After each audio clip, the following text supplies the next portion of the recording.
Welcome to the Next Dimension Podcast, your portal to an extended reality. Every week we talk about the hottest topics in XR and let you join the discussion live on MRTV. And now, get ready for another exciting episode coming up.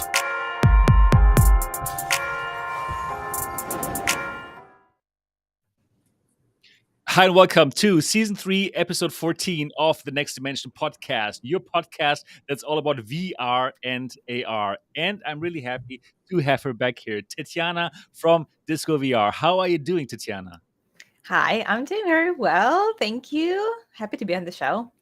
Always exciting stuff to talk about. How are you doing?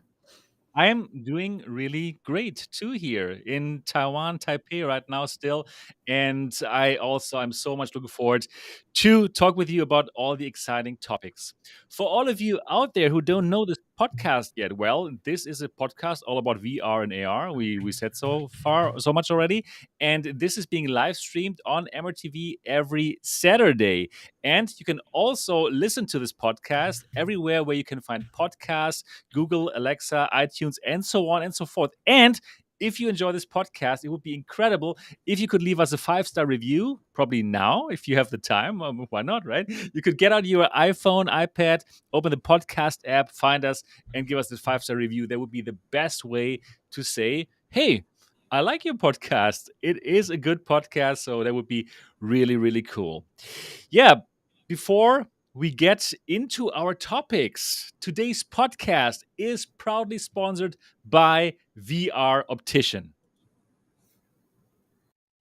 Today's Next Dimension podcast is brought to you by VR Optician. VR Optician solves the biggest problems that glasses wearers face with VR headsets by delivering highest quality lens inserts from Zeiss, made in Germany for all VR headsets out there. You never again have to worry about having to wear glasses in VR, but instead you will enjoy more comfort and convenience for your VR experience. Simply go to vroptician.com, choose your headset, enter your prescription, and your VR Optician lenses are coming your way no matter where you are, because worldwide shipping is simple and stress-free. Thanks so much to VR Optician for supporting the VR community and the Next Dimension podcast. Yeah, much VR Optician. Great. Pretty cool. They have It so is. many headsets in there. I mean, that's They have them all. you don't really have really. to They have worry them all. about which one they have. That's pretty cool. Yeah, there are many That is. companies that kind of make separate ones, but Yep, awesome. Awesome. that's cool. So I think you are the lucky person who does not wear any glasses. You don't need to wear glasses in headsets? Well, I do. I Okay. mean, I don't have to, but I like having the lenses that protect my actual VR lenses and that have some kind of anti-blue light filter, Right. anti-glare or something.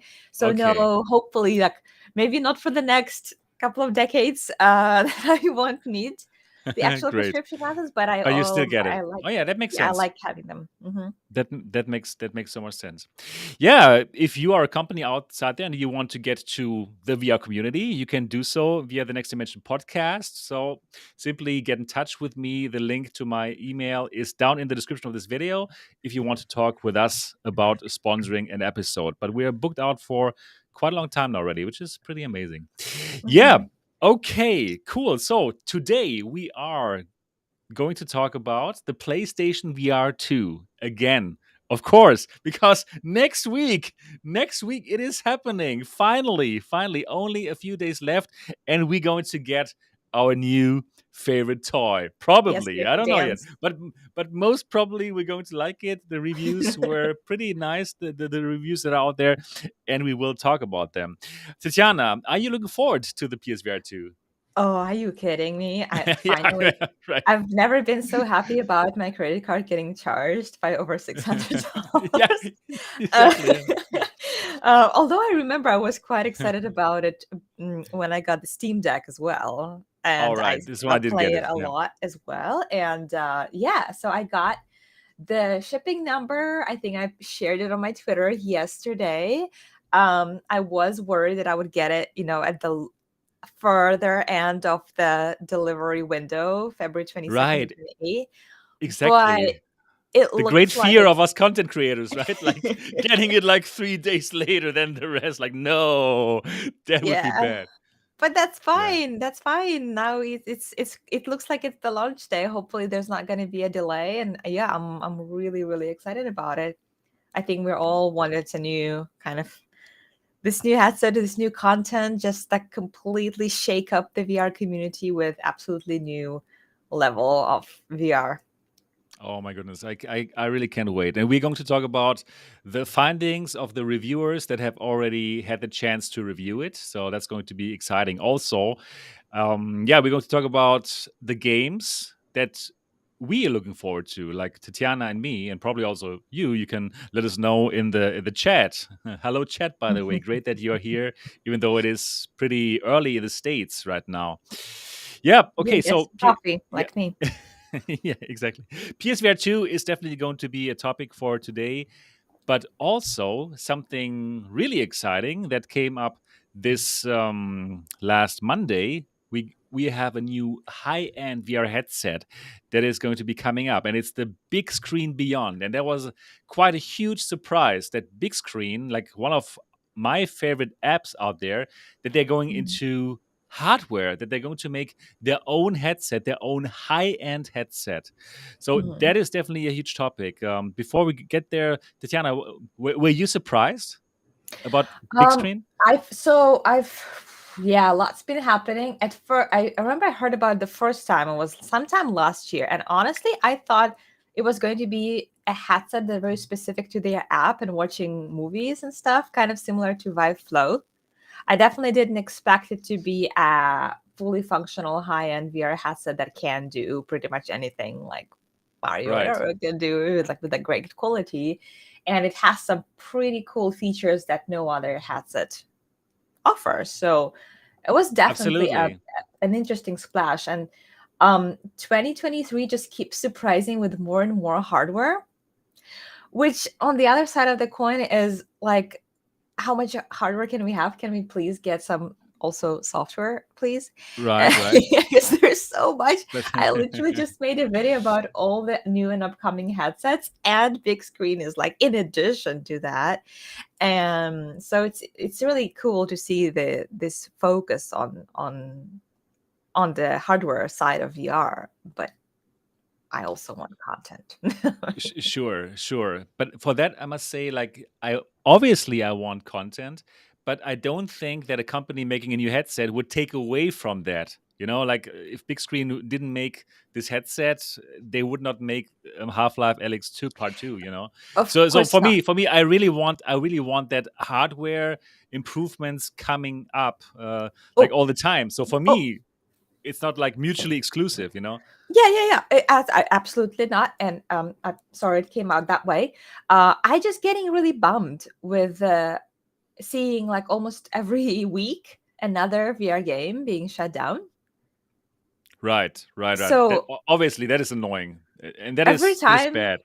yeah, there are these Yeah, hardware just coming up, and so there are more headsets to choose from, but then it looks like there are fewer games, and some of those great games will be locked up in the PlayStation VR system, and right. we kind of need more, you know, Half-Life Alyx style games on Steam, and You're right. I really hope that Meta maybe has something up their sleeves that we don't know about yet. I hope so. And of course, obviously, our hope is that the new games that are being made for PSVR 2, that they will somehow spill over to PCVR as well and come out there as well. So yeah, Mhm. we will see about that. We will see about that. Yep. So Yeah. Big Screen Beyond being the other big topic for today's podcast. Yeah, Mhm. before we get to our topics, Tatiana, tell us, what have you been doing in the last 2 weeks? Oh yeah, it's been 2 weeks. Oh my goodness, what have I been doing? So it's still a busy time in the VR field, and with all the headsets that just been coming up. We've talked about this, preparing mentally for PlayStation VR 2, dealing with communications, because there are so many games that will be coming out, and I would like to play them all on this new system. But also I've realized that, okay, this is a great year. It's a very big year for VR. So much hardware and so many choices now to make. Like, only 2 years ago, right, there was really Quest 2 made a big splash as a standalone headset, and it was a no question that's the one that you kind of have to buy. Now there are so many options. So I actually thought that, I think new VR users kind of need a nice gateway into this sphere, in this field. So I've been working really hard on my latest video that I'm really glad that it's finally out. But essentially it's a nice roundup of new and upcoming headsets that are coming up, and either they came out last year or this year. And I talk about their features and their specs that kind of everybody's talking about in the field anyway, but few really understand what they mean. And I'm talking Okay. about Fresnel lenses, aspheric lenses, pancake Ah, lenses, LCD, like a QLED, primer. OLED. VR headsets 101. It's sort of like that, because I like it. there are It's people it's, who it's kind of just needed. like, oh, okay, Fresnel, what does this really mean? So because especially when we're in this community, we're so connected with everybody who knows exactly what all these things mean. You're right. And sometimes We're in it's a easy total to bubble. forget there are millions of people out there who might have no idea what's the difference between Fresnel and Baking lenses, or what Actually, it's difference does the, it make. the the big majority of people has no idea what we're talking about. Yes. But we Yeah. speak about it as if it's just the most normal thing in the world. That you're totally Yeah. right. And I've realized that when a couple of my friends watched some of the like videos that I made, like headset reviews, and they're like, what is the F rendering? And they were talking about foveated rendering. And I'm like, Okay. should I make a video about foveated rendering? Like, that Yeah. sounds like such a topic that it's our, bread and butter, but some of these things are just very new, and people don't care about that. People just want to know what's cool. They want to know what's going to give them the best experience. And it's hard to decide without trying a headset on. So I kind of tried to convey what these different combinations, a lens, display, what kind of features they have, what kind of experience they can deliver without putting the headset on. So I think I did a pretty good job with that. And that took a while to kind of research and then present it in a nice and Cool. non-boring way. Great. But yeah, if you're unsure, I'm sure that it's actually your community knows They know. probably more than I They do know. in many of the aspects. So could be not, but it's a great video to kind of share with some VR newbies, someone who wants to understand, what's to look Perfect. for in 2023, right? Because Cool. the technology changes so fast. So yeah, that's what I've been working on. As I kept myself excited about PlayStation VR 2 and preparing myself for all the games that I'm going to play very soon. Yes. Oh, Okay. and I Yeah. also was playing a lot of Hogwarts Legacy, just to say, like, I played a Oh lot of wow. Hogwarts I've Legacy. heard so many good things about this game. I I cannot hardly stop play. playing it. Wow, that's you know what? I've heard this from all the people who have played it so far, that they love it. And I'm not even a Hogwarts fan, a Harry Potter fan, but it seems like to be really good. It's Should I play it? Tell me, it's so, should I it's pick it so up? nice. It's Oh, just really? okay. It's better if you get the Easter eggs and like references, but Right. even if you don't, it's just so well made. It has the main story, so if you want, just go ahead and do the main story, which is very thought through, and it has like lots of like spells you can cast and things you learn. If you want, you can just go on and explore this enormous castle and do like little mini puzzles and discover secrets. You don't need to collect and craft anything if Okay, that's I good. know That you I don't like it like then. that. I don't like it then. um it has this mini quests, side quests, like you can fly on a broom, you can just visit, I don't know, it's like an open world Hogwarts, and it reminds me of The Witcher a little bit Oh, that's with good. its gameplay That is features. good. So the controller is very like similar in a way, and you can switch the spells, which ones you can cast. But it's just this game that I've been waiting for a game like this for almost 20 years. Not Wow. gonna lie. But as a Harry Potter, early adopter, Ben. I read the first book when I was 9, if it tells you something. And I played, the original game on computer, Harry Potter and the Philosopher's Stone, and on the PlayStation 1. I've always kind of dreamt of having a Harry Potter open world because there's so much that developers could do with it. And I think that And they did. so far, this game is everything I hoped for. And it's very Wow. hard to stop playing it. These But I pancake agree. games, they are pretty amazing I sometimes, you know. know? I'm It's disappointed that they don't crazy. have a native VR support on Right. PlayStation VR. But Luke Ross But is already working on a VR mod, right? That you can actually try and it works. It's not mhm. perfect yet, but it does work. Yeah. Yeah, I hope that it's going to be fully working because I think right now you can still play it, but it will be like a discovery mode where you Yeah. can only go and explore the castle. You can't actually play it. Okay, it's not very functional. But yeah, it's a little bit of a disappointment, like a letdown that there's no integrated VR support, but that's fine. I We're too still early play for it. that. And I We're too think early it's for that, yeah. great even for people who aren't into Harry Potter. It's just very magical, very captivating, and so smooth. Like it's so easy to get into, even though it has so many components. They just organize in such a way that you don't feel lost. Okay. It really sucks you in. You can try it for Got it. sure. Yeah, I think I should really do that then. Yeah, 2D pancake games. They're fun. Mm. I just play right now The Last of Us again on the PlayStation Oh. 5. Yeah, because I want to play the second part, which I have not played yet. So I'm playing the first one through first, and then I'm going to play the second one. But my plan is to play it on the PlayStation VR 2 huge screen in the cinematic mode.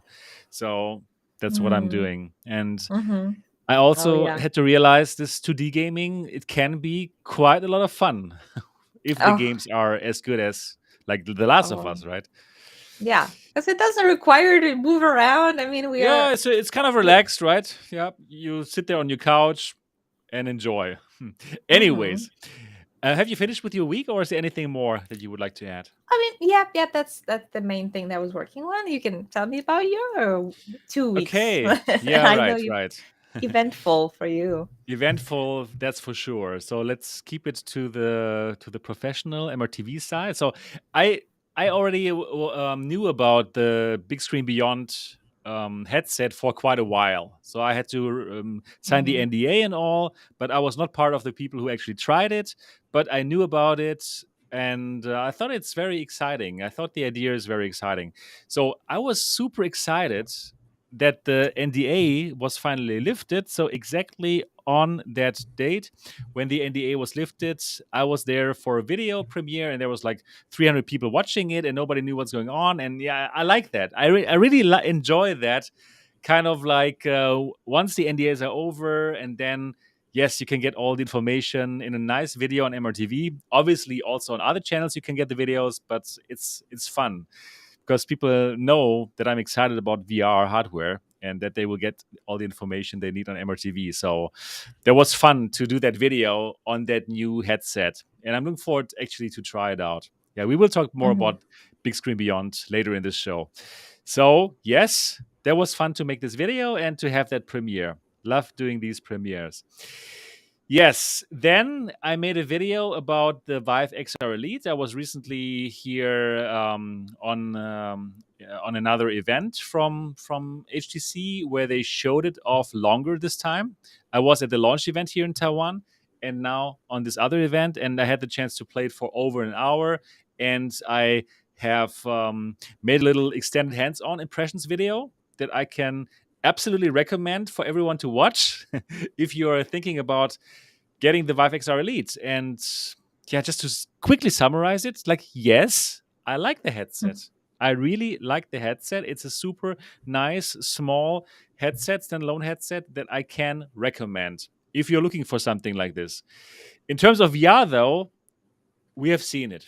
Like it's not like, oh wow, it's so amazing, because well, we have seen the Quest 2 and the Pico 4 and the Quest Pro, so we know, right? But it's a nice package. It's super super small, and I like it. I really do. Hmm. So I'm rooting for them. Hope they will become successful. The price obviously is in the way, but yes, it is a nice headset. If you want more first hands-on impressions, check out the video. But dear HTC, if you're watching this, I'm like a couple of MRT stations away from you, and I still don't have the hardware, which is strange. I think it's strange. Anyways, we're gonna get to that. Yeah, um, about not getting hardware. Sony PlayStation VR 2. So I was supposed to get one. I was already like yeah, d'accord with Sony Taiwan. They wanted to send me one last week, or yeah, this last week, but then I didn't receive it, and I was like so sad about it, and I was wondering what's the matter, and I asked them obviously about why didn't I receive the PSVR 2 that you had promised me, and they said like, oh yeah, they run into some problems because of my NDA that I didn't sign yet. So they realized that I'm making content not for this region here, but for the world, and then I need another NDA. But this one they didn't have, and they didn't know how to make it happen because they are Sony Asia and not Sony, other region. And because this is a huge company, they were not able to quickly solve that problem. Oh, Mm. yeah, that was so sad. Yeah, Yep, it's a learning yep. moment, I guess. It It's happens. Yeah, it it's. was. Yes, it was very spontaneous, right? I'm not normally in Taiwan, right? So in Germany, I Mm. have totally different connections, but here I totally had to kind of start from scratch. But I will still get it. It seems like I'm going to get it on Monday, so will still have it a bit earlier. Can still like unbox it and do all the good stuff. So yeah, looking forward to that. Will you be doing Because the live unboxing, or will you be recording the I unboxing I separately from a review? I think I will record it. I will record it, and then I'll make two versions always of my videos, German and English. So that's why I normally record it once instead of doing it Mm. live twice. My Yeah, God, I don't know how you do it's a lot of work. It's a lot of work.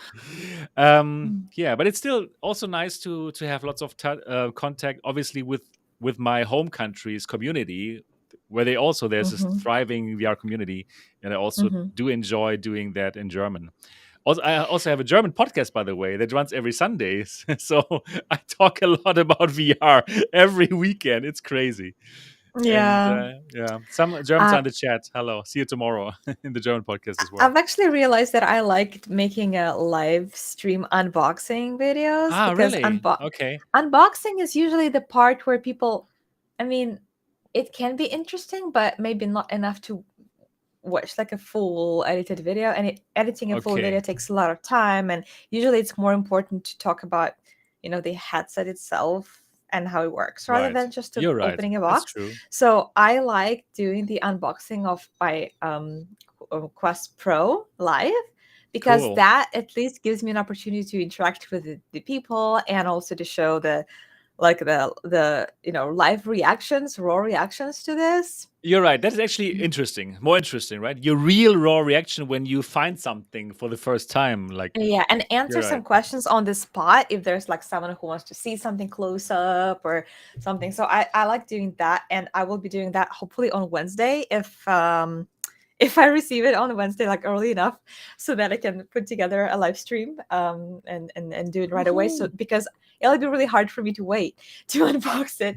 So Of I'll course. try to do it as soon as I receive it, and so that I can finally have it and review the actual functionality of it. But yeah, Right. looking Right. forward to Right. that. Oh yeah, we all look forward to next week. Oh my goodness, it's going to be so exciting. Yeah. Mhm. Other than that, I made a video about a reaction video of the PSVR 2 teardown. Like Sony themselves have posted like two videos where they tear down the PSVR 2 and check out everything inside. Also about the controller. So this is what I did. Then I did a live stream where I reacted to all the videos, to all the review videos. So I really know about all the reviews that are out there, the video reviews at least.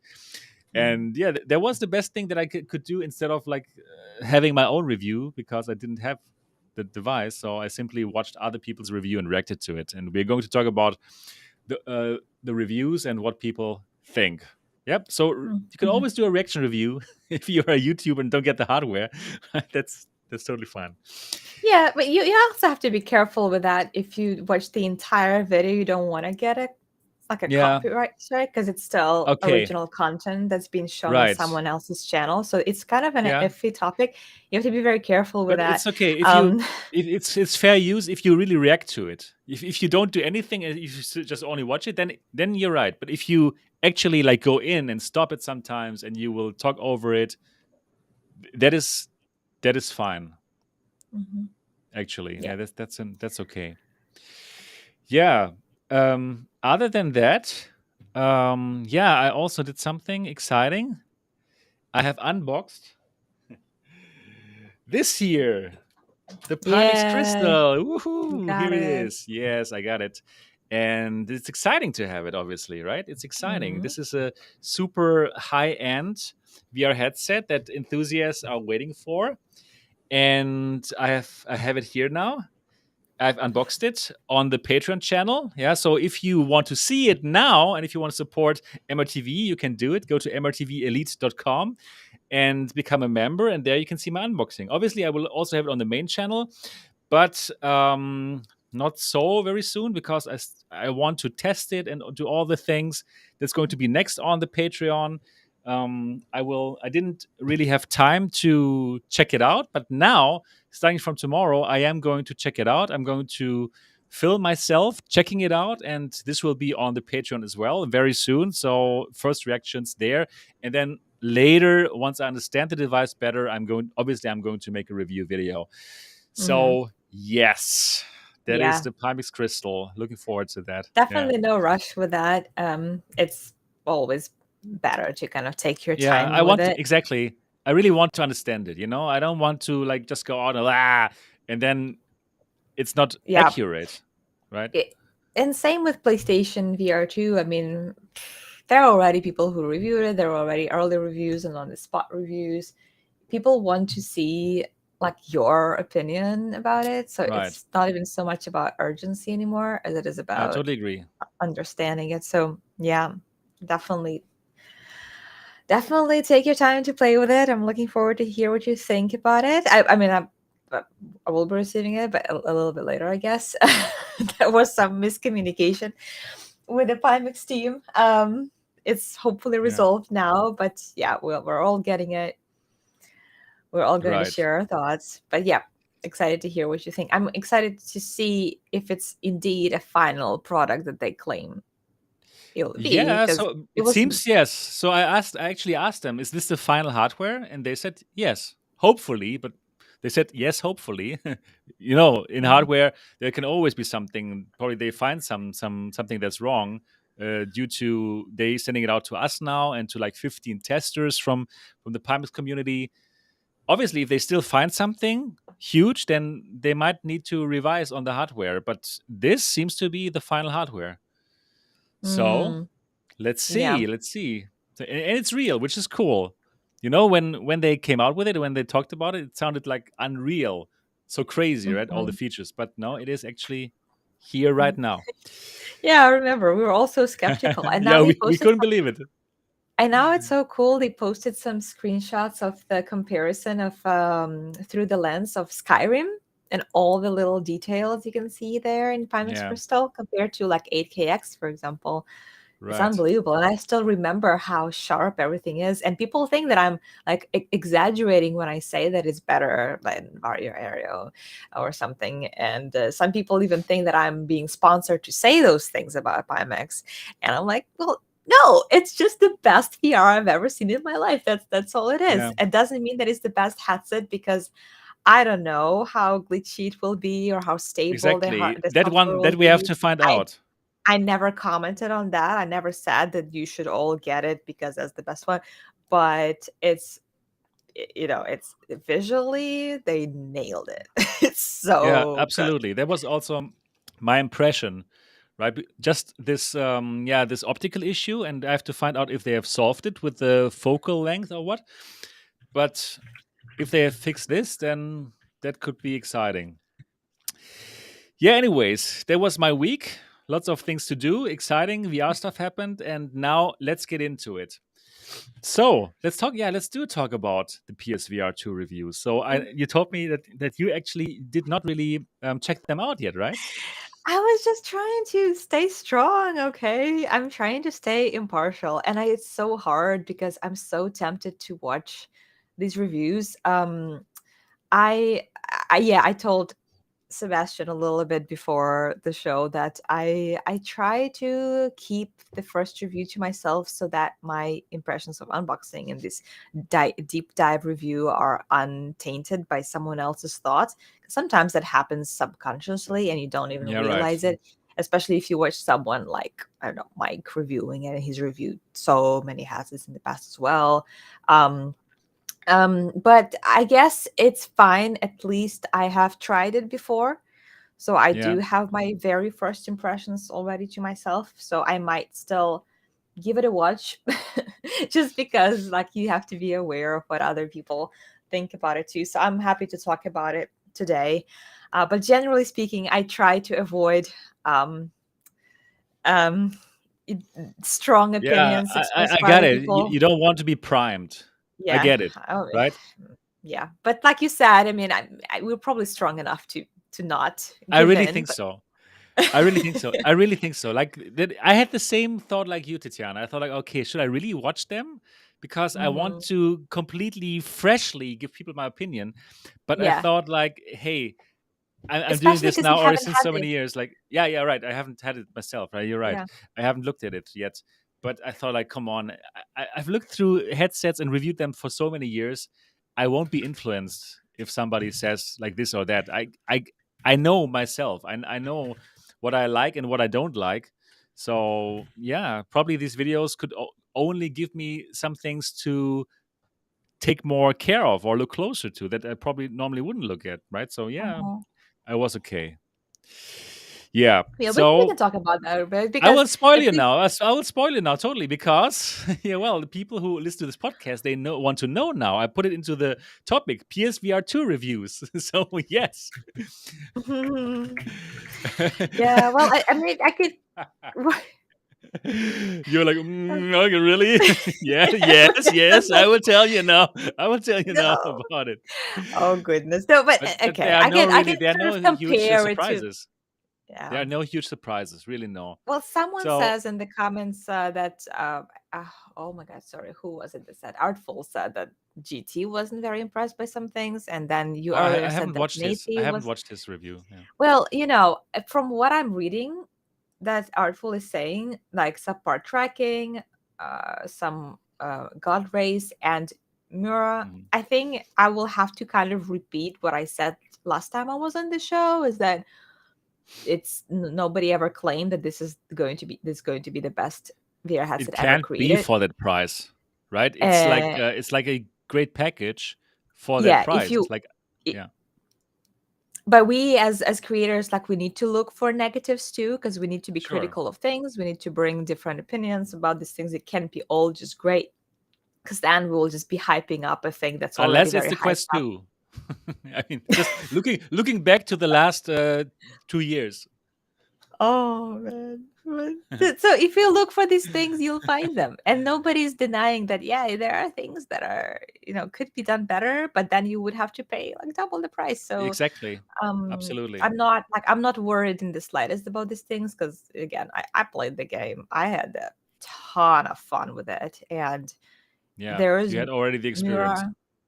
There is Mura, but you see it if you look for it. And if you're just playing the game to enjoy the game, you're absolutely going to have fun with it and you won't even Right. notice. So, but yeah, anyway, we still want Yeah. to know these things. Exactly. Yeah. But let me just like summarize a bit what they said, like overall, what they found out, like in categories. So, in terms of, in general, it was favorable, really. In general, everything was positive. Even the reviews that pointed out some negative things, overall, they really enjoyed it. There was some Mhm. nitpicking for some things, but they make sense. So let's talk about it. Overall, in general, for the displays and for the visuals, it seems to be like a really good experience, like a big step up from PSVR 1 Oh yeah. for sure, but also like a good step up from what we know from the mobile systems, like from Quest 2 and from Pico 4 and from Quest Pro.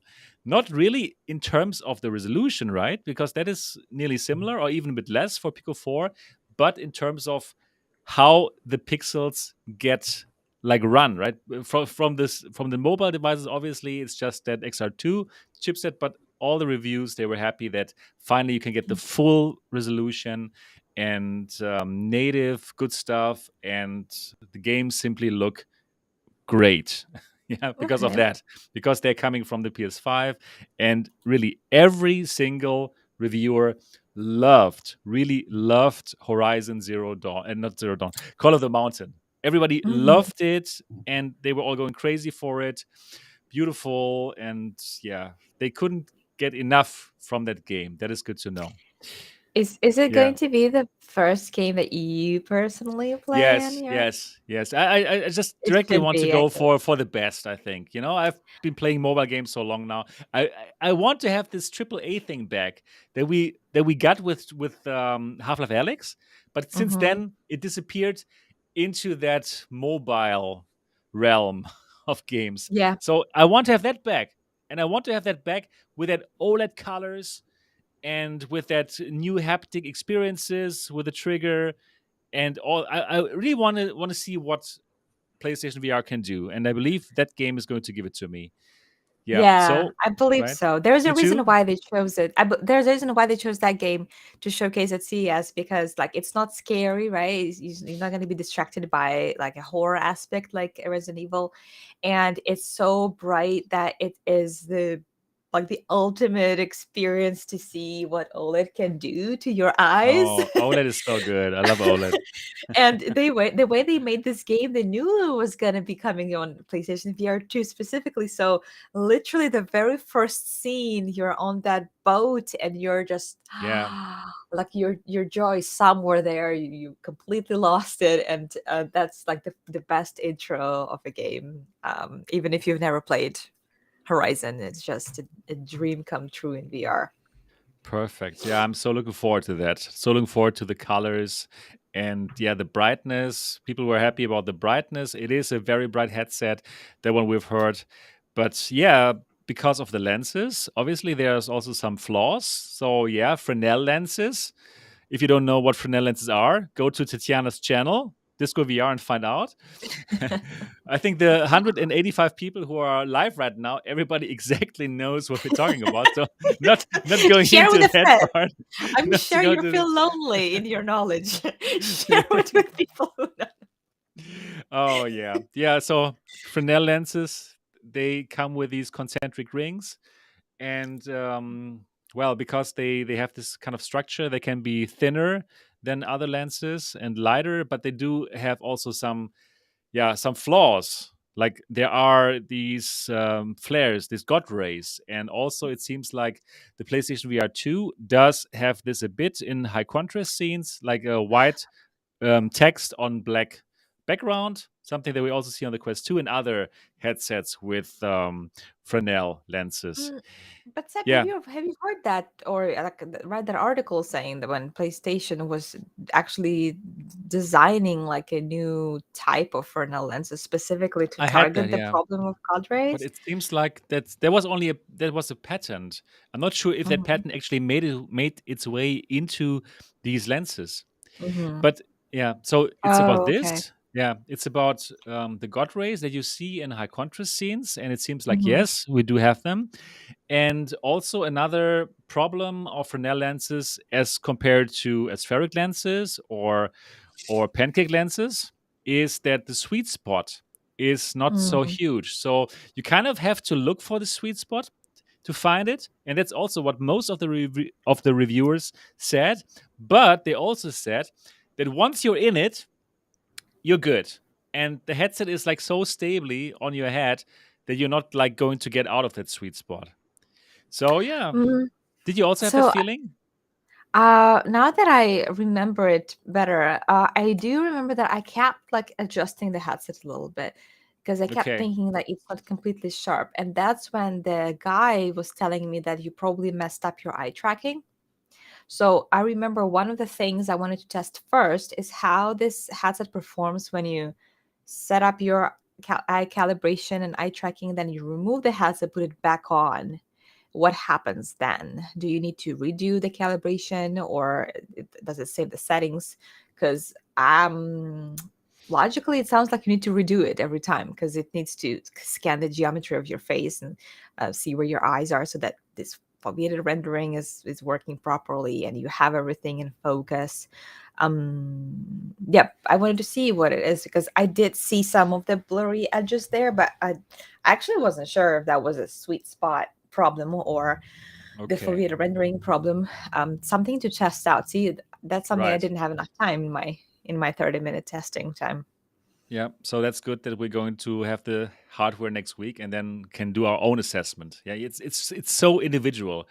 I even know some people who love the Valve Index, and also I also love the Valve Index, and who don't even have any problems with God rays there. Even though this is like the worst headset for God rays are all over the place, you know. So it is really individual. So it's great that Mm-hmm. we can share like our thoughts, like next week Mm-hmm. or in general on our channels. So that's something that you can look forward to. Mm-hmm. Yeah. Anyways, something interesting for the English speaking community that I can share from the German speaking community. We have a VR hardware reviewer. His name is Jan Keno Janssen, and he's like a really good hardware reviewer, in my opinion. And he also got the PSVR too early. And he actually had the chance to ask the Sony team about their choice to go for Fresnel lenses instead of pancake lenses, right? That's a super interesting question. Why did they choose pancake lens? Why did they choose Fresnel lenses over pancake lenses when the whole industry is going for pancake? And now we have the answer. And the answer is yes, they totally are aware of the downsides of Fresnel. Like the sweet spot is not so good. And yes, there is a little bit of God rays, but for them, it was super important to give players this HDR experience, this super bright picture quality as compared to other headsets.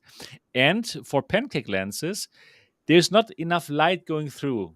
You know, it will take lots of that brightness away. We see that with pancake optics, like for example, the Pico 4 is not super bright, or you need a super bright display like on the Quest Pro that it's like good, right? And it will still look good. But in general, like pancake lenses take away too much light. So that's why they Interesting. chose to go for the Fresnel lenses to really show off like this super bright OLED picture. Yeah, That's interesting, right? interesting. Yeah, I would assume that it absolutely. was maybe the price, so that they would bring it kind of sells, keep it on the more Yeah, affordable could level be. because it's already climbing up. But that Right. also makes sense, which is kind of odd because I found Quest Pro to be quite bright, or maybe that was Yeah, created by the local dimming that made it just look more could contrasting, and be. that just And also it made it might look be that the better. panel is just like super bright as well, Hmm. you know? Interesting. Yeah. Okay. Well, if that's the best solution they found, then we can accept it, right? Yeah, if it's like, yeah, I'm We're looking gonna forward to buy it. that super bright picture quality, that super bright image. Let's see Hmm. how that goes. Next week we we'll see for ourselves. Yeah, that was interesting to find out from the German reviews, and I'm glad that I can share it here with the English speaking world now. Yeah, right. So that was that, but like no one of the reviewers thought that the lenses would be like a showstopper. So yes, they mentioned it. Yes, it is the sweet spot is not so huge, and there's probably a bit of God rays in high contrast scenes, but no one said like, "Oh, the lenses are such a step back and they can bear it." No, everyone said like, "Great picture, great overall feeling of that picture, great colors, more FOV, more FOV than the rest, than the Quest 2 and most of the other headsets, and that Mhm. is apparently really noticeable, and they really loved what they saw there. Yeah. Yep. Yeah. FOV was pretty good too, Yeah, nice. in my opinion. Like it's had a good what is it called? Binocular overlap. Okay. So it kind of looked like a almost like a circle. Yeah, okay. Then that means So the binocular overlap is great if you see it like yeah, this. Pico 4 it is wasn't exactly like like this. yeah, it was a little bit similar to that. It didn't look like you were staring inside like a little ski mask thingy. It was just a nice. You could see some edges on the horizontal side, but not so much in the vertical. And yeah, no, very nice. Especially like I see so many people getting interested in PSVR 2 coming from PSVR 1. Like, oh boy, Yeah, you're right. in for such a treat. This is like Okay. the best headset to come to upgrade from because it's the unbelievable difference in visuals. I mean, we already know we compare it to much better headsets than the first PlayStation VR, but yeah. Good point.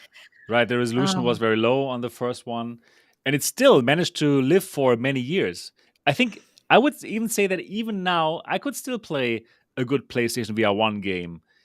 They have done a really good job. Yeah, it mhm. was absolutely amazing for the time, and they do build these headsets to last for years. And well, this one also has to last for a couple of years. Yeah. But in terms of form factor, it does look a bit big compared to those small headsets that we're getting now, right? Like the Bigscreen Beyond. It should compare Yeah. itself to the Pimax Crystal in order to look slim and sexy. Yeah, but that's This is also something we will need to this is test quite over big, yeah. time. Right. Uh, right? So playing for hours is the only way to really see how that big size works for gaming, especially active gaming.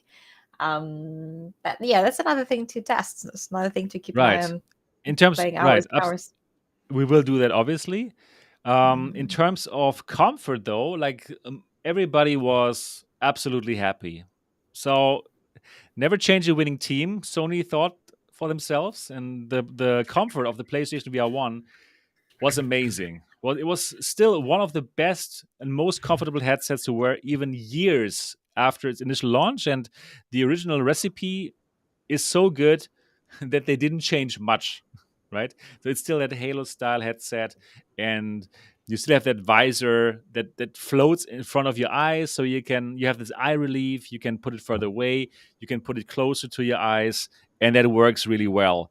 Apparently, yeah, Yeah. good. So yeah, so comfort, like thumbs up. Comfort is obviously so important if you want to play long sessions.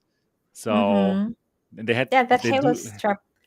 yeah It was one they of do the have best things about the first PlayStation VR 2. it I'm glad they was. didn't change it. Yeah, exactly. So they didn't really change the winning team here. So nice to see that. Talking about playing for hours and hours, though. Now, this is the one complaint that many of the reviewers had. The controller batteries, they are kind of limited to like 4 to 5 hours of gameplay.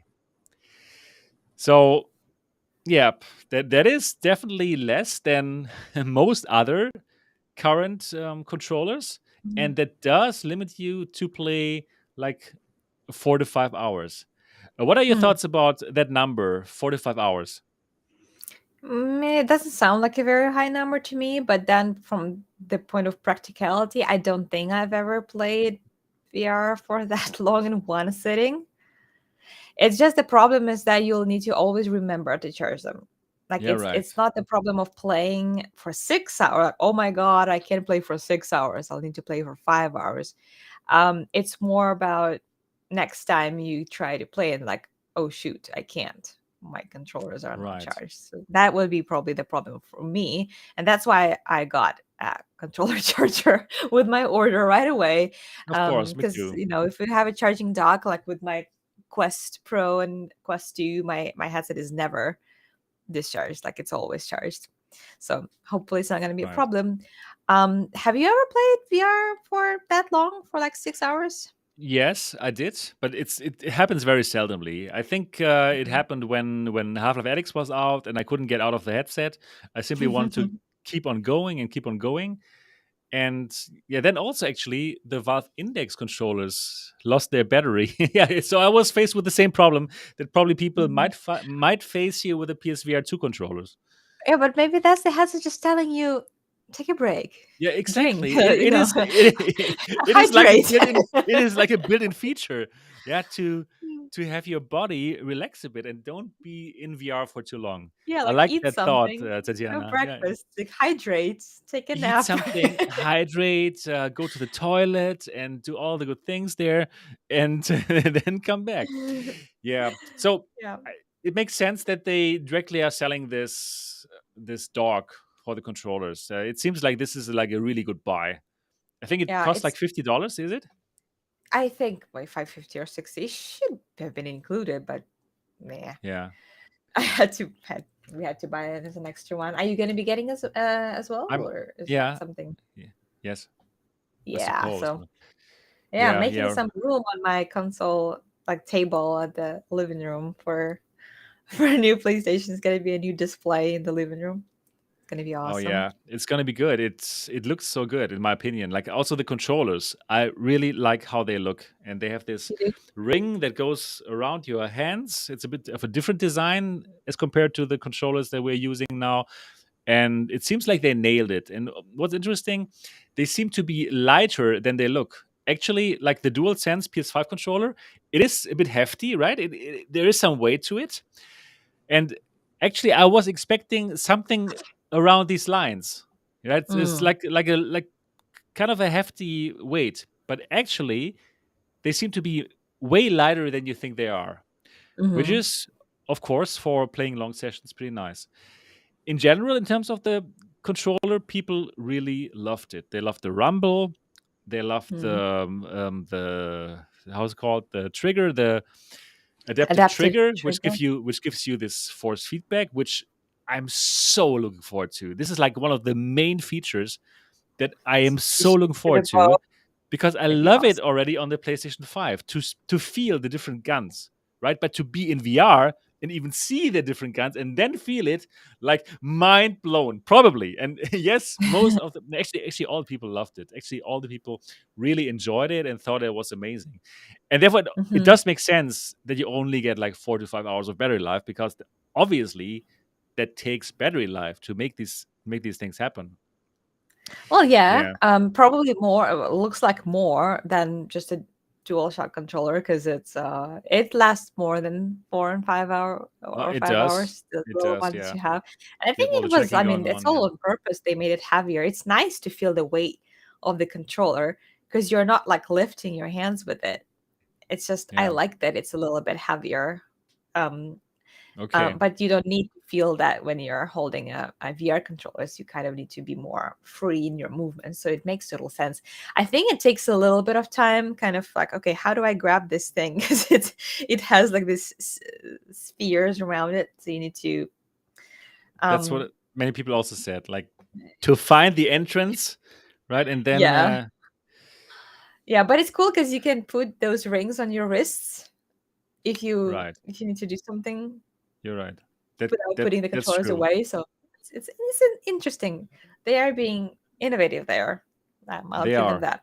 I like it. Yep. So people really like the controller, but I we also got feedback from another German reviewer. Greetings go out to Mo Fun VR. He's a Sony PlayStation fan, a big fan, and he said like the only thing that he could nitpick about that controller is actually the grip button, because the grip button is just a binary button. It's really just like, okay, holding it, yes or no. And it's the kind of tough to click it. So if you need to hold the grip button for a longer time, it gets kind of like, yeah, it's you're getting tired doing that. That sounds like nitpicking to me. Yeah, well, if you really have to like hardly like press it all the time, it's not so nice, you know. Like I'm not sure. Did you try the Val no the HTC controllers, the original controllers from the Vive, HTC Vive? The like the just the long ones. Yeah, exactly. Yes, D- I think I still have them actually. Okay, because there Yeah. the grip button, it was also like a clicky button, and it was super tough to click on that grip button. Oh, If you remember that. okay, okay. I mean, I can see that. Yeah. I anyway, I don't know. It sounds like a little bit of a nitpicking to me, Nitpicking, but yeah. maybe not. Maybe it is, but maybe they just want your hands to be stronger. And They give you a workout. yeah, Here I it is. have them right This one. here. Yeah, Actually, yeah. they're sitting Yeah, with here my AirPower. they also only had this kind of like binary grip button, which was Hmm. hard to click. Yeah, I was Yeah, also not a big fan of that. Yeah, gotcha.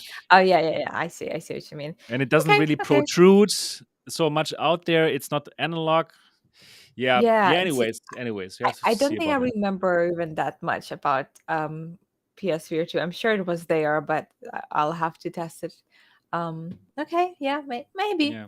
But I don't even think I Okay, use you that see, button a lot. now you're primed. You wouldn't have thought about it before. You're right.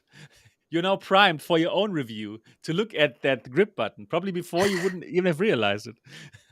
Well, during the game, maybe I would. But yeah, that's a good practice to see maybe what needs addressing through those reviews. If you Right. don't want your opinion to be tainted, you can at least look for things that still need to be addressed. That's what I'm gonna do.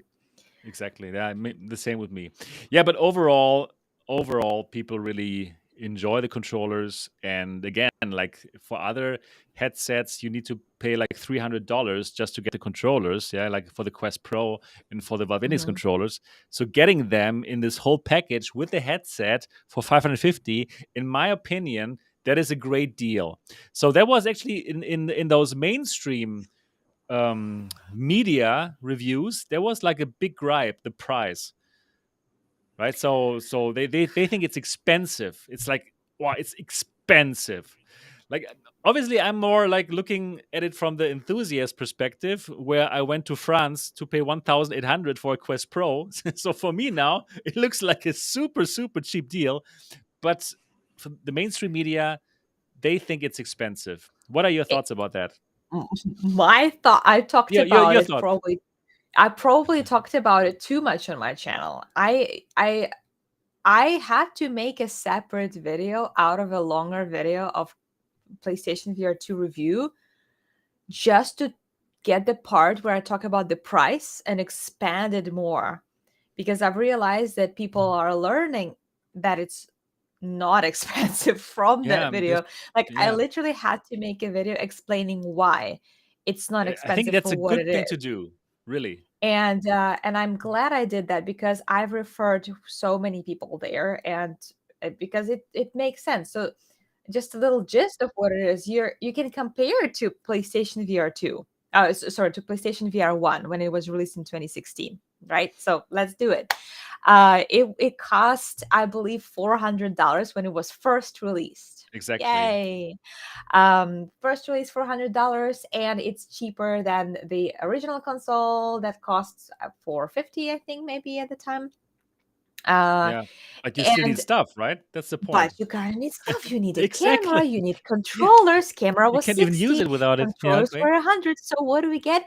$560 for a working headset. And then you still need a console to for it to work. I'm sorry, PS4 at the time was $400. So that comes to like 560 and 400, $1,060 for the whole package.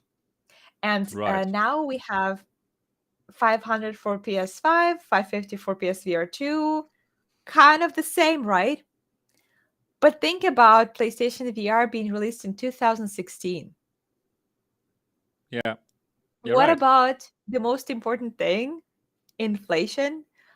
Like Right. $1,060 back then was a completely different sum of money that if you translate it to 2023. So that's actually making PSVR 2 a cheaper headset than PSVR was in 2016, if you're actually That's a spending good the point. same. Plus, if the quality that you get with this headset, you can't even compare it to Quest, to, Pico. And even if you try, you can only get close when you talk about PCVR games. And to Exactly. play on high or ultra, And for you PCVR games, you need like a gaming machine, like an you expensive, need a like gaming quite machine. still a gaming machine, and also the headset. Obviously, you can get a cheaper headset, but yeah, And exactly. yeah, so if we don't talk about compromises, like, yeah, you can get like a cheaper one, but then you won't get even close to the quality that PSVR 2 will be offering. So it's still going to be like $1,000 worth of hardware you need to buy to build your computer, and then you still need Right. a headset, and with many of them you might need the base stations and controllers. So it's yeah, so I did all of this like complicated breakdown of all these different hats, and I'm like, look, you spend this money, but you get the top of the quality, and with so little hurdles, because you don't need to build the computer, you don't need to know how to connect it, you don't Everything need just to works. understand how it works. I'm sure that PlayStation did such a good job just Everyone doing said it it. step Everyone was by raving step. about it. It was fantastic. Yeah, Yeah. so it's expensive because VR is expensive, but it's not But expensive for what but it is but really, within I the don't VR bubble. understand. I don't understand why for VR people seem to have completely different standards. For VR, it seems like they are looking at it like super hard. Oh, why is this $500? For other tech things, these standards are not the same. Like, when do I hear somebody talk about, wow, the iPhone costs $1,000? And you can even get more expensive iPhones, right? Right. The to max it out, it costs like $1,500. And there is probably no discussion like this when they review the latest Galaxy S23 or the latest iPhone.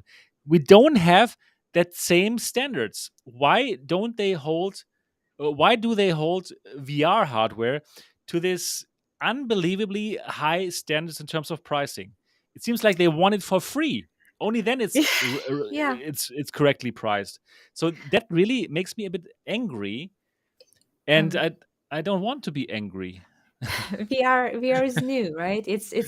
Yeah, It's so unexplored by many people who don't know how they're going to be using it. Many are not ready to make this investment for something they don't know whether it'll be for them or not. When you talk about Apple or like Samsung phones, it's a phone.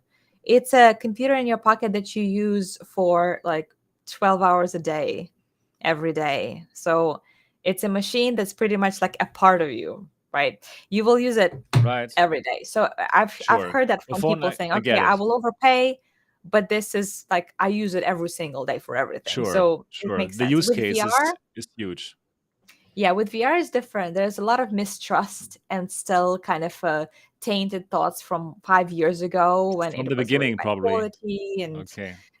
and nobody really cares about VR because it's like 3D movies. You're making an excellent point here, Yeah, Tetiana.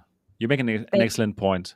But also not just phones. Phones is probably a bad example because truly mm, we use them every day, but also other tech. I'm talking other about huge gaming consoles. other gaming consoles. I'm talking about projection TVs, Mhm. those projectors, right? Yeah, And they cost yeah. way more than $500. And there is Hmm. not this kind of discussion where people would say, wow, $500 or $550 is like so expensive. It truly is not. It truly is not, because you're getting an unbelievable experience. You can get into your game. Right? I'm obviously Hmm. preaching to the choir here, but like, you can get into the game and it's going to blow you away. It's delivering something that a projection TV or like a huge TV never could. And therefore, like, come on, $550 that you're getting like this kind of very streamlined, beautiful hardware that gives Hmm. you a great VR experience that is way better than the VR experience that we got in 2016 when the PSVR 1 came out. Like, come Hmm. on, it is not expensive, And you should not tell people, yeah, you better wait a bit longer now because it brings nothing really super new to the table in terms of VR. Are you kidding me? There was that GameSpot, that GameSpot review that I really get a bit,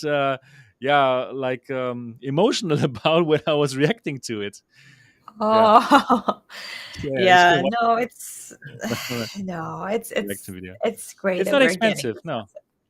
It's okay. Well, it's expensive, but good VR is expensive.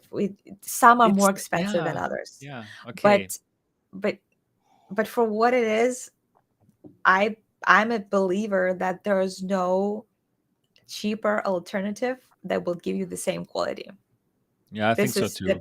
best you can get for this price, and Right. that's the bottom line. Right, right. I believe that even though I've just seen all the reviews, but from what I heard so far in specs and also like the ecosystem that obviously Sony will be able to provide here with lots of games coming up and being ported to the system, I'm very confident about it. Yeah, there was another Mhm. point of contention that some of the reviewers said like, okay, what should I play? There's not so many games there, and most of the games are ports, right? And it's true, right? There are quite a few ports from Quest. However, they are like upgraded. Some are supposed to be looking way better than on the Quest. Mhm. But, I'm like, I don't really get this kind of point because for the new people that are new to VR and who are going to buy this PSVR 2 as the first console, my goodness, they're going to be able to play so many amazing classic games. Yes, Mhm. for me, Pistol Whip, for example, is not new, right? Or Synth Riders or Beat Saber, but it's amazing, you know, like and GD7. Obviously, there's so many games. Like, yes, they are not new for us, but for them, they will be able to spend so much time in these games.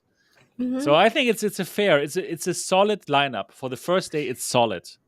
And they have a really nice lineup for three, I would say, like main genres: Hmm. adventure RPG, which is Horizon; horror, which is Resident Evil; and kind of sports and racing with GT7. GD7, yeah, So those two games alone can cover a lot of ground for someone who is like stepping into VR. And then the smaller experiences. And from what I hear, there are so many big games that are still coming that they're not talking about anymore. So I'm yeah, being very hopeful about that. And of course, like you said, ports from Quest, but also VR ports of flat screen games like No Man's Sky. That's also a lot of people play, and it's amazing in virtual reality. Do you think Skyrim will be on PlayStation VR too? oh, that's Like normally a thousand Skyrim situations for is VR. Skyrim needs to be on every single system. So it's a yes, and then people will play it for how for the many 10th times? time. How many times will it be reissued? But people It's want it, unbelievable. Tony. Yeah, people, I it's would so good, completely. right? I Oh would wow. totally play it. You know what? I think people would be like thrilled if there was a It's a Skyrim enhanced tradition. edition. People would be It's a thrilled tradition. about it. Every Yeah, year we reissue yeah, Skyrim. yeah. Right. There's Christmas every day. Why not have Skyrim every year as well, a new version? That would be great because there's so many amazing mods out there, right? I have not even dived into the PC mods yet, but like I know that my community is like frowning at me for having only played the vanilla version of Skyrim. You can make it so much more beautiful right now. Oh, So that would be great if there would be like an enhanced edition which has better graphics and some higher textures and stuff. People would buy it again, well, they actually right? have mods for PlayStation VR. They brought mods to PlayStation. Really? How Yeah, would you that can work? mod a game in Okay, PlayStation, which is crazy. okay, Not as I didn't many, know. but there's like enhanced graphics, enhanced sound. So, and of course, not all the mods you can find on the flat screen version, but they have integrated modding, official Okay, and unofficial. So I'm also not playing the vanilla version, but when I was playing the PC one, I've mentioned that I have like arachnophobia, so I'm not very thrilled about spiders. I'm okay with them though. VR would be tricky, but I did try a mode just for fun. That's substitutes all the spiders in the game with Spider-Man. Oh, I love it. And And then it was better, somehow, yeah? no, somehow it was worse No, because what? his hands would like they would be twisting and turning in very Oh, unnatural kind okay. of ways. So like, Okay. okay, this is actually scarier than spiders. So I'm going to Wow. go back to spiders. But yeah, That is mods are so fun. funny. And if Yeah, you have right, it on right. PlayStation, you can actually play with them too. Cool. Didn't know that. Yeah, nice, nice. So that would be cool if we had Skyrim again in an enhanced version for PlayStation VR 2. So, yep, money can be made there. So it could happen. It could For happen. Would probably be could cool. still be made. Yep. Yeah, right. Yep. So lineup, in my opinion, is very solid, even for people like us who have already played lots of games. Well, I'm Mm. happy because I know I'll be in Horizon, and then I'll be in GD7. And yes, I will even have a look into this horror game, Resident Evil, just to have a look. I'm not sure how long I will stay there, but I will have a look. And then there's going to be Firewall Ultra, which you can play forever. Like I'm not concerned. Honestly, I'm not concerned about it. So Hmm. there's still lots Yeah. of room, obviously, for the Sony IP titles, but who knows? Who knows what's going to happen? What's interesting is that I think maybe it was Nathi, but someone said that content creation on PSVR 2 is very good and very easy Okay, good. That is and good. streamlined. So I was Yes, happy to hear that. Like that you is don't have great. to worry about corrupted files or some kind of Perfect. quality issues. I'm was really glad about that Yes. because we need an easier way to make content. I just hope that also the PSVR function, that when you stream it to YouTube and Twitch, that you can read the chat. That was really Hmm. like one of the standout features of the PSVR 1 streaming, and I hope that this is going to come to PSVR 2 as well. So Hmm. far, I have not yet heard anybody talk about that because That's strange. people are not allowed to stream yet with the device. Probably they even cannot. Yeah, Oh, the embargo ends, I think, next week on Tuesday, that you're allowed to okay. stream with the device. Okay. So who knows? I really hope it's in because that would make streaming so much more fun. You want Mm. to engage with your community, Hmm. obviously. Uh, So I did read on the PlayStation FAQ page. They had this long page with so much information about their new headset. Is that you can connect the webcam to the system, and when you yes, you stream, can. you can Yes, have you can. like, The face cam, which right? is so cool. Like, Yeah, that is wow, this is better. gonna make so cool. I'll just have it set up and ready to go and record at any time. It's amazing. Because Yeah. setting up is something that turns me down very quickly from you know doing something because it takes forever. So the easier we can make it, the better. Right. So that's something to look forward to. Yeah, one Mm. last thing to talk about before we get to the next topic is the cable. So actually nobody really had a problem with the cable, that the device has a cable, but only one of the ones that I looked at, and I honestly didn't like the way that was portrayed. Like, let me show you the thumbnail. There was The Verge. I think I know You know, which right? one you're talking Yeah. about. Hmm. Like Yep, come I on. saw that. Like come on. She totally got that wrong there. This is not how you play the PSVR 2 with the cables like all dangling around you. And in my opinion, this is just some super exaggerated Of example course, of how to make clickbait. of course, You yeah, know? it is. Even even news media are learning how to make clickbaity thumbnails. Come on. Yeah, it's okay um, to have some it's okay to have a little bit of clickbait, but this is like making it like look so bad. yeah, Actually, if you look at the video, it is kind of a positive review. It is not so bad. Like the cable thing, she mentions it like in one moment, but this review is not about the cable being a huge problem. It actually says, okay, the title is PSVR 2 review, Future of VR tethered to the past. Like, no. First of all, no. I don't think actually that. Well, I personally think it's not a big problem with the cable, but also the review itself, it is not revolving around this cable problem. So I really don't yeah. like that. The problem is that a lot of people who will come across the thumbnail, they will not click on it to watch it or to read the review. They will form their opinion kind of based on that decision. It's That kind of that like is when exactly you're. what makes me angry. That is It's kind of exactly like, the point. yeah. So when you're scrolling through the news, you don't necessarily read every article. You're reading the headlines, and you kind of think, "Oh, Exactly. okay, I sort of know what this article is about." So that creates a really bad publicity for the first impression. If you really like, if you really want to make a clickbait and make it represent what you're thinking, That's the point. it's Then it's not so so bad, right? Absolutely. and If you deliver yeah. on your thumbnail or on your title, that is fine. But if you mislead them, like if I just saw that, I would think like, okay, I don't need the PSVR 2. Probably So I'm a sorry. probably I'm a reader of The Verge, and I trust The Verge. And yeah, I'm interested in VR because yeah, Beat Saber, right? I've heard about it and seen people use it. Looks fun.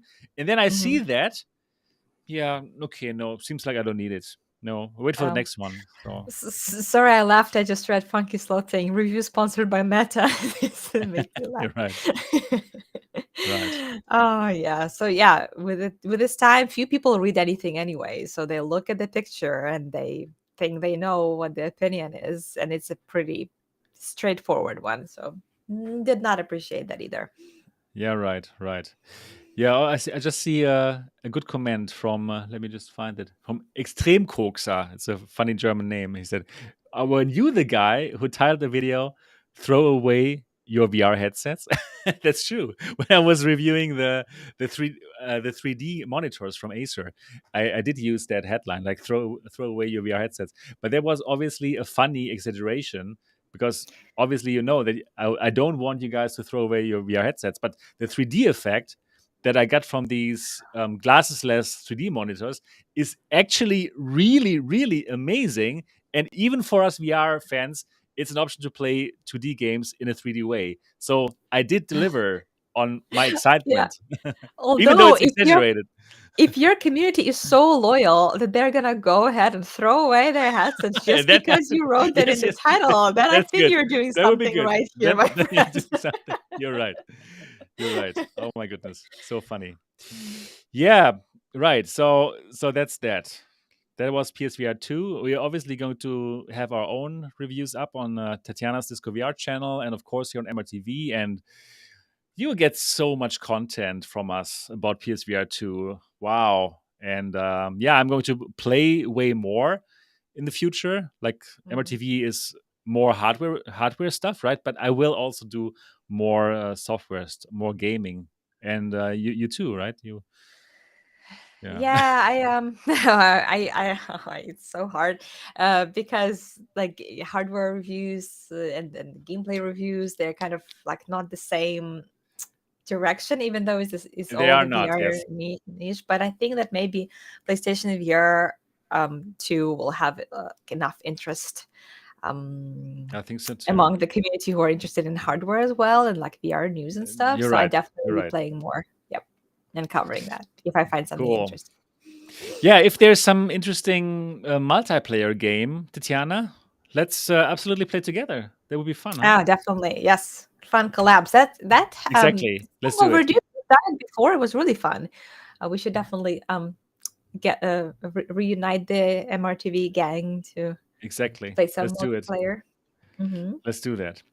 Okay, that's the PSVR 2 topic, and yeah, we can't wait to hear from your anticipation. So do let us know in the comment section. Are you looking forward to next week? So let us know about your thoughts about PSVR 2 and your expectations and how the reviews kind of like did they change your expectation or is it the same? Do let us know. And each comment is also great for the algorithm, for the YouTube algorithm. So it would be amazing if you would do that as soon as possible. All right, our second big topic is the big screen beyond. Wow, what a surprise! And the people who were watching my premiere on Monday, they really had no idea what was coming. They were still like guessing, oh, what is this headset? And yeah, then the big revelation, and I believe lots of people were surprised to get a VR headset from Bigscreen, the makers of that amazing app that allows you to watch movies, watch videos, and hang out in huge virtual theaters with your friends in VR and watch something together or share your screen and play 2D games on that huge screen. Bigscreen is an amazing app. If you don't know that yet, do check it out. Mhm. Make sure to check it out. But they are now, yeah, launching their own VR headset, and it's a super high-end VR headset, and it's a super exciting form factor. I'm showing it right now for the people who are listening to this podcast. It's the world's smallest VR headset. That is Mhm. what they title it. It's only 127 grams. It's crazy, right? Wow. Mhm. Mm. 127 grams. It's unbelievably light. Like Like, sunglasses, almost like sunglasses. yes, I believe the PlayStation VR, it should be around 600 grams or so, and that is supposed to be to be super comfortable already, right? But this Mhm. is 127 grams, and it seems like the people who have already tried it, they would agree that it's like super comfortable because it's just so small and light. It is made for VR enthusiasts, so it is a PCVR headset, and actually it is a Steam VR headset. So you need the base stations and you need your own controllers for that. But well, Mhm. those enthusiasts, they would normally have that set up, right? They already have like base stations. They already have their Valve Index controllers. So, in my opinion, that is the right choice. What are your thoughts about this being a Steam VR Lighthouse tracked headset? So a bit controversial. Of course, the Okay. first reaction is, wow, this is great. That is so tiny and so small. But when you think about a small and light headset, the first kind of use case for this is it going to be portable? Will I be able to use it, travel with it, use it on a plane or just anywhere in my living room or, just kind of play it anywhere. But if I understand it correctly, it's a wired only headset. Yes. Yeah, so it would need to be wired, it needs to be still tied up to those base stations. So it's a pretty much stationary Right. headset, which, it's not the first headset that comes out like that. It's just a little controversial to because it's so small and it just seems like something you can wear anywhere. But in reality, you are still tied up to your PC. So that's just my Right. first reaction to that. Still, of course, Got it. if it can compete to other tethered headsets and can do everything that they can do and even better, plus they are so light and comfortable, then no, of course, it's a win. I haven't tried it Right. yet, but I would Me love to. neither, but I want to as well. Yeah, the point is that they wanted to make the headset that they would want to use for watching big screen. So this is totally not supposed to be that mobile headset. So this is absolutely not competing against those other headsets because Mhm. if this would be a standalone headset, then it would probably have the extra 2 chipset, and no, that can't give you like the graphic fidelity that they want to achieve. They went out there and they said, okay, we want to make the lightest headset possible that is unbelievably comfortable and will give you the very best visual fidelity, the best Mhm. picture that you can get in VR. That is Mhm. what they strive to Yep. do here with the headset, and that is Yep. why this has a DisplayPort connection. And yeah, it makes sense for me. It makes total sense because you want it. This Mhm. has, by the way, a 2560 by 2560 OLED, micro OLED Awesome. display per eye, so super high resolution. And if you really Mm. want to natively run those pixels, then right now the cable is the way to go. So it makes Mhm. sense for me. Yeah, Pretty awesome. And the resolution is like competing with the likes of Vario and Pimax, absolutely, right? absolutely, So that absolutely. is actually very interesting because I think it's it's 28 like a pixel per degree. polar opposite of Pimax in terms of the form factor. Right, And right. what kind of lenses do they have? They have pancake lenses. So they have OLED and pancake lenses, and because of those Mhm. pancake lenses, yeah, they can make this form factor. Mhm. And yeah, 5120 by 2560 combined resolution, Mhm.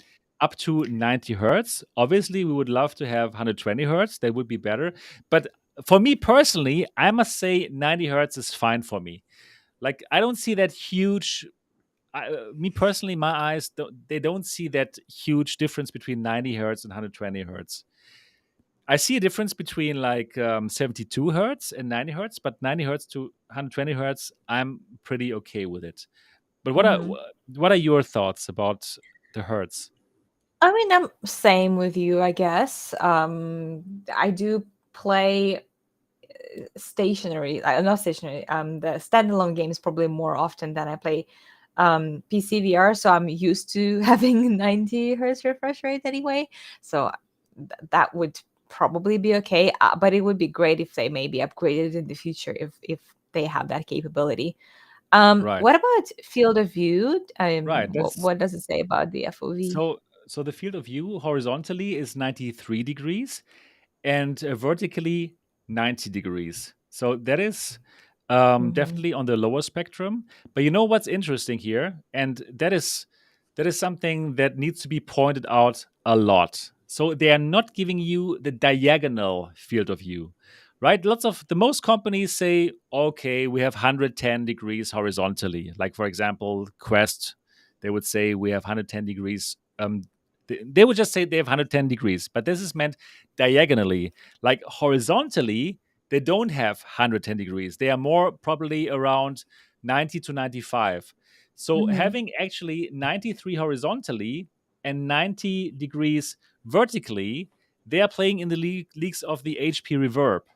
So actually, that FOV, while not huge, is is very comparable to what we know, like standard. Probably this. Hmm. What I believe is that this headset has the same FOV like the HTC XR Elite, because the XR Elite is also like Quest 2 ish, probably a bit less than the Quest 2, but it's still bearable. You know, it's still fine. It's not like that you feel like, oh, this is terrible. Hmm. So Hmm. I think it's fair that they actually do the right thing here and give us the actual resolution without like saying, you know what, guys, this is 110 degrees. Yep. Yeah. Yeah, yeah, So no, it makes sense. I really think it's fair from them that they give us the exact horizontal and vertical FOV, which is on the lower spectrum for sure. But for having this kind of extremely appealing form factor, I would say to get an FOV out of it that is around the same like the Quest 2 or the Reverb G2, the original HP Reverb, and probably the XR Elite, that is fine, right? That is Hmm. fine. If you want to have the the biggest clarity, if that is more important for you, then I think this is interesting. Obviously, if you want FOV, then this is not going to be for you. But if it's for you about like having the highest, the sharpest picture, I suppose this is going to be a contender. But obviously, I have to look through it. But that's just something that I wanted to say for the HOV, for the FOV, right? Hmm. Really curious how it would compare visually with this micro OLED display because it has to be more impressive than XR Should Elite, be, though. yeah. Yeah, Um, that's for sure. I'm 100% sure. I don't want to say I was disappointed, but it's XR Elite almost is like like there was nothing Quest new. 2. Exactly. Yeah, so it's like, well, it looks the Yeah, totally same. agreed. Totally agreed. Um, Absolutely. I wasn't XR like Elite brings mind blown. nothing new to the table in terms of the VR experience. The only Yeah, thing is really the form factor. yeah, and it's standalone, and you can. It's very Right. comfortable. I wanted just for that form factor, really. So nothing really wrong with it. But this is a totally different niche, right? PCVR only with much better visuals. Yeah. See, do we But have to talk about cable again? Like, it doesn't have wirelesses. You're gonna be tethered still. yeah, We're gonna but have to make one of if you those want thumbnails where you're all wrapped up in a cable. oh no. Well, I will for sure not do that.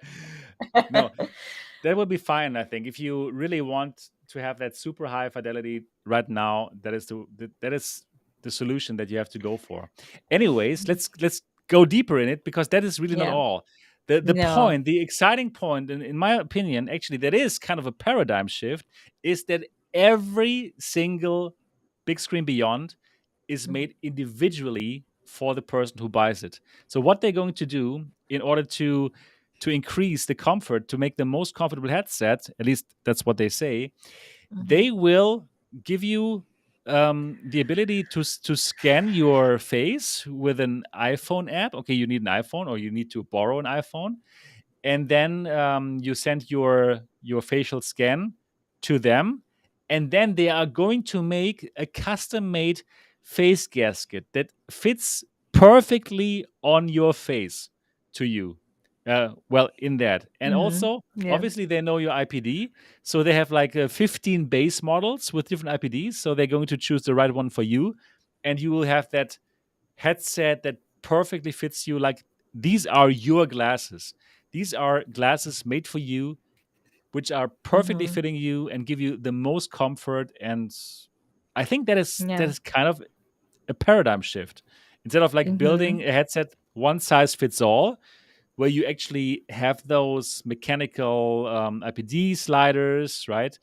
And they obviously cost lots of space, and therefore for this one, you don't need it. I Mhm. think it's a very interesting concept. What are your thoughts about this, Tatiana?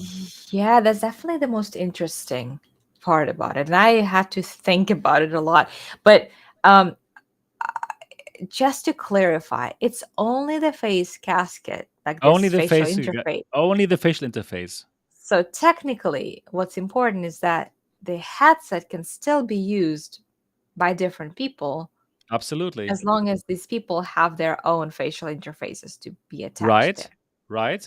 But So, in terms of IPD, though, they have mm, 15 base models with different IPDs, right? So you can ah, think of it as shoe sizes. They have mm, 15 different shoe sizes. And mhm, yeah, so okay, then they have one which is probably good for IPD64, and then you simply got your personal face gasket. So if, for example, if we had the same IPD, we could totally share the same base model, but we would have our own facial gaskets that are made for us, but we could share mm, it. And like this, also, if I want to sell it mm, off, I would say, okay, here's the Bigscreen Beyond. It is base model 64 millimeters. And then somebody with mm. 64 millimeters could pick this up. They only would need to Yeah. make their own face gasket. See, I think that is when they went wrong because making the Okay. only the gasket thing that you can probably get for rather cheap and customize the headset for you is an amazing idea. I've heard that there are headphones like little like uh, the little ones, right, that go inside your ear that are custom molded to your ear, so that Okay. they Yeah. can fall off. So I'm like, okay, this is great, but they cost $150, and I will be the only one using them, and I won't be able to sell them, and it's just Right. strange. Like I didn't feel comfortable like getting them. With this, they almost went around this problem, making customize it and make it super comfortable for you without locking your headset on you. If only they made adjustable IPD. And I don't think, was it really going to take that much of Yeah. the space Yes. to change it Yes. so I that think it so. couldn't If you compromise it? Yes, I really think so. If you look at the headsets that we have now, the IPD sliders and stuff, they do take lots of space. And it makes sense. Like, it makes sense if you really want to build the smallest possible headset, then I think it's a good idea that they did what they did. And you know what about your comparison with the earbuds? That is the cool thing, because this thing actually you can sell. You can.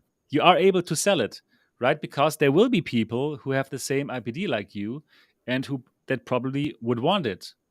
And then they can still have like a super individual one by only getting that facial gaskets made for them. Hmm. So I think it's a pretty good idea. Hmm.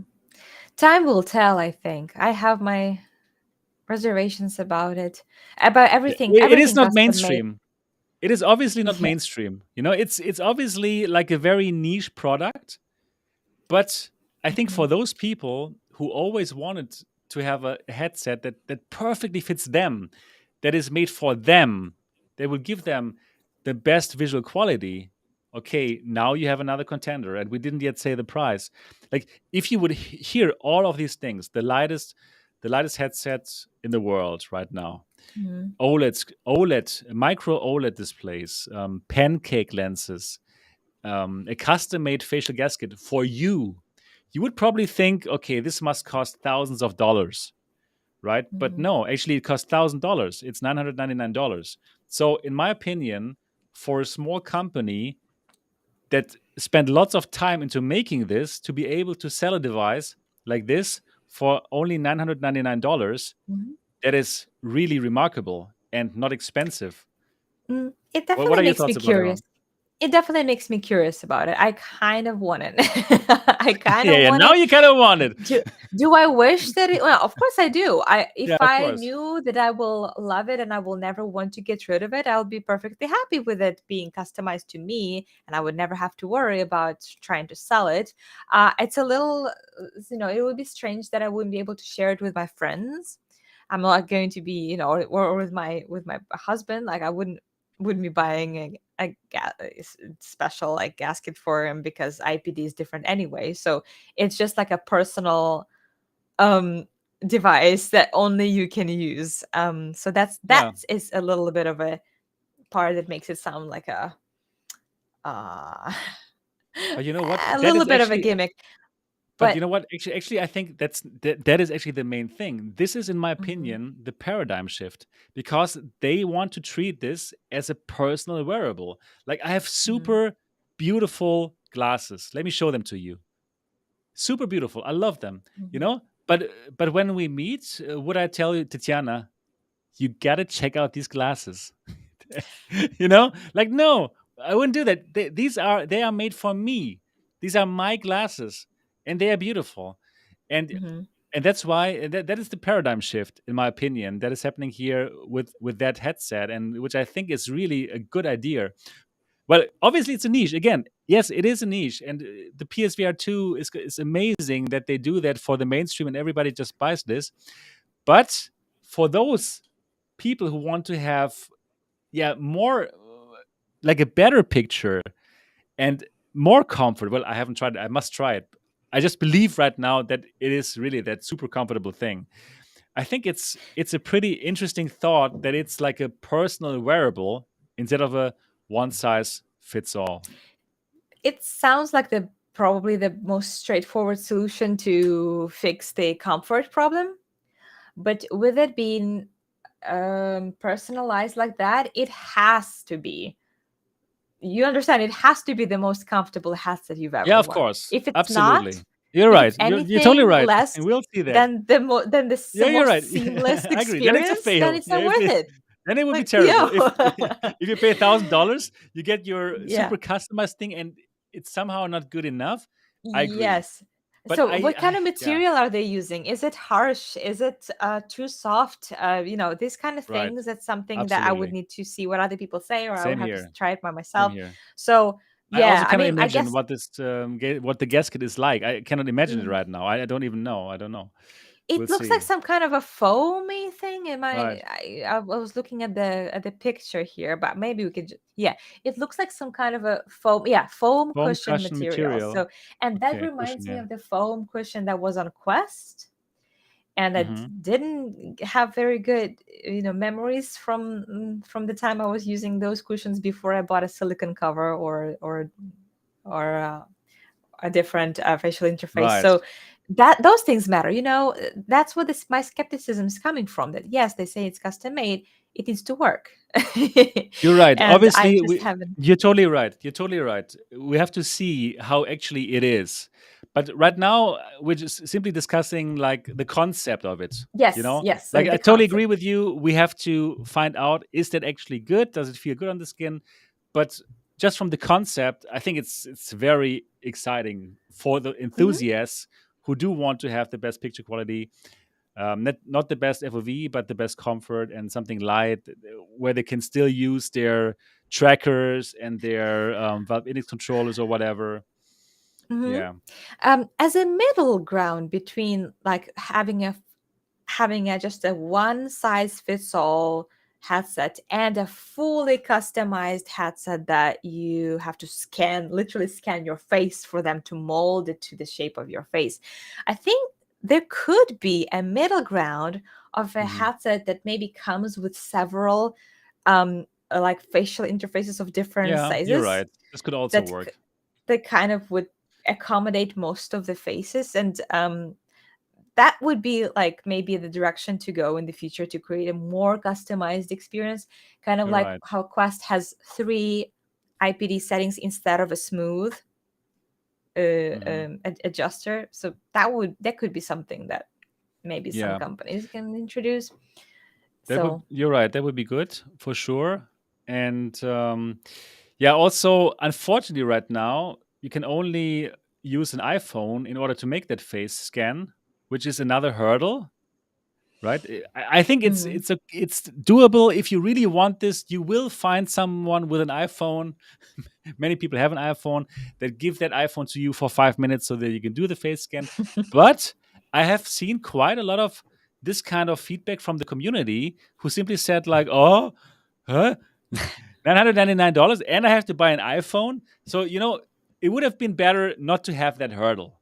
If it was simply any app on an Android phone or an iPhone that you could use, but I get it. You need that scanner, you need that sensor Yeah. to make it happen, and that's the reason why. But putting as little hurdles as possible is better in general. Overall, I think it was a very streamlined and very nice launch with lots of things Hmm. taken care of, and like it's very well thought through. Also Hmm. here about the straps, so we it comes with a soft strap. So with a soft strap, yeah, just like on Quest, you could lay down and watch movies like this. However, Hmm. if you want, and you can use your own audio solution. However, if you want to have an integrated audio solution, there is an audio strap, and I'm really happy that they thought about it.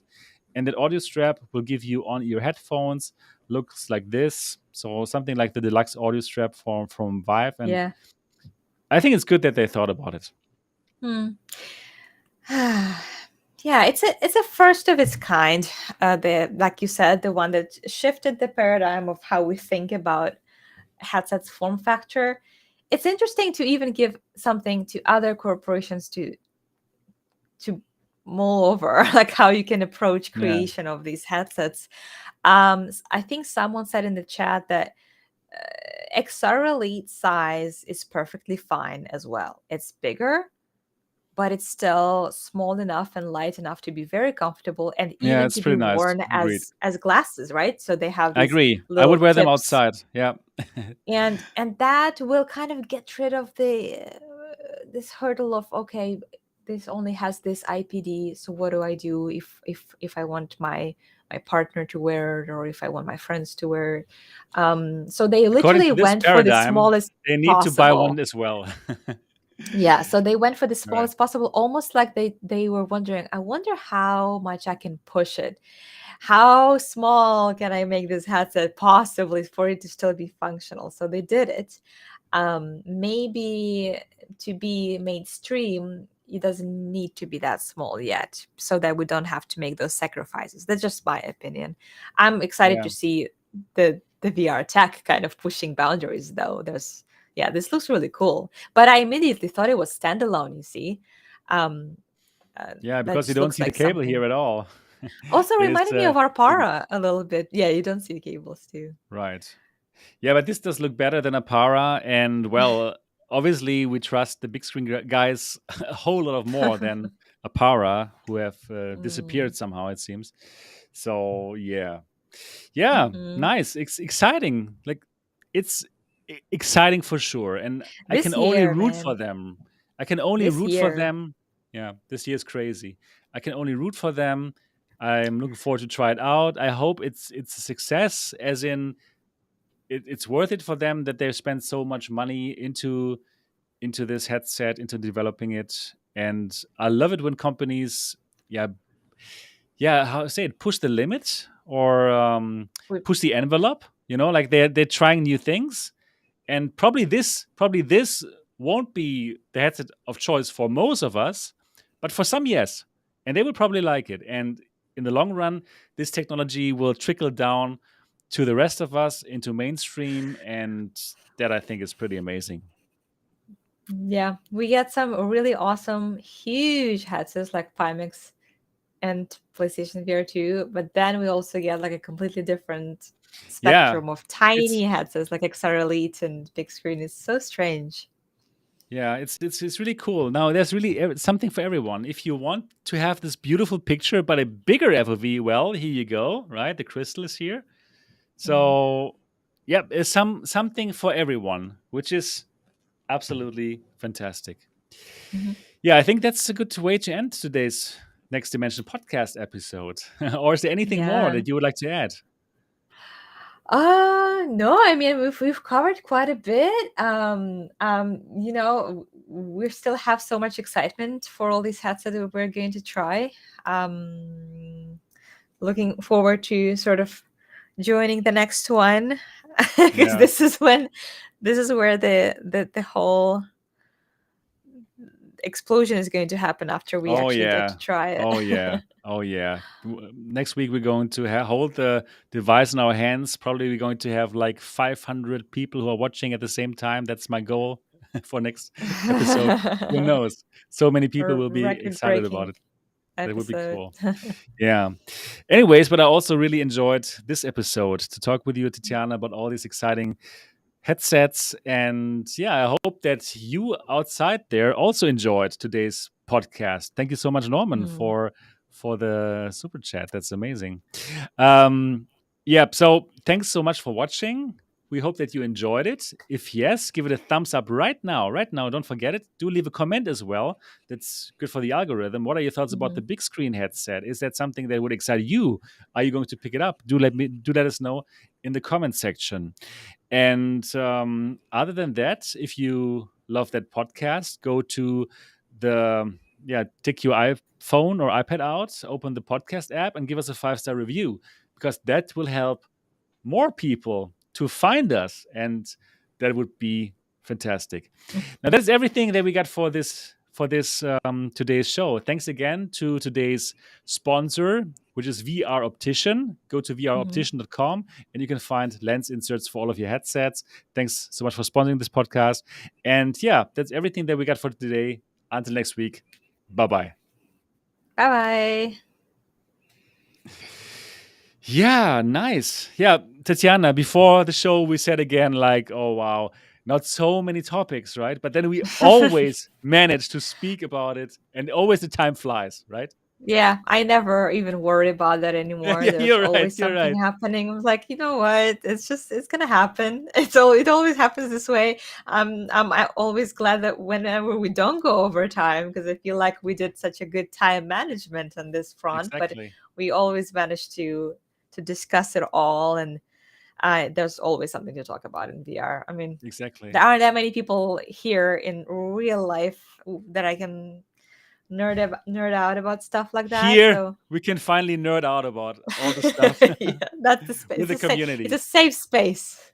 This is our safe space where we can do all that nerdiness. Yeah, and it's just so nice to have all the people watching us. So thank you, Iron Mets VR, Greg Snell, and all the people here. Thank you so much, Nakazaki One. Great show, Noidi. Yeah, it's amazing to have the people follow us, even though it's very early in the States, right? And it's Oh, it's great, getting there. It's already. I mean, everybody's already probably had their first cup of coffee. It's already. At least right? it's where I am. It's 10 a.m. I'm sure there are places where it's much earlier than that. But yeah, thanks everyone for joining. It's a great way Exactly. to start your Saturday. Exactly. This the last weekend without PSVR 2 for most of you. So enjoy it while you still have time to to go out into the real world with your partner. Next Yeah, weekend, yeah. no. Make Next make week you'll be in Horizon. get your house in order. Get everything kind of finalized before PlayStation Yeah, VR 2 arrives. Make some time exactly. for the Make some gaming. time for that. Exactly. Yeah, okay, cool. And now we let you have your beautiful day. See you next week. Until then, bye bye.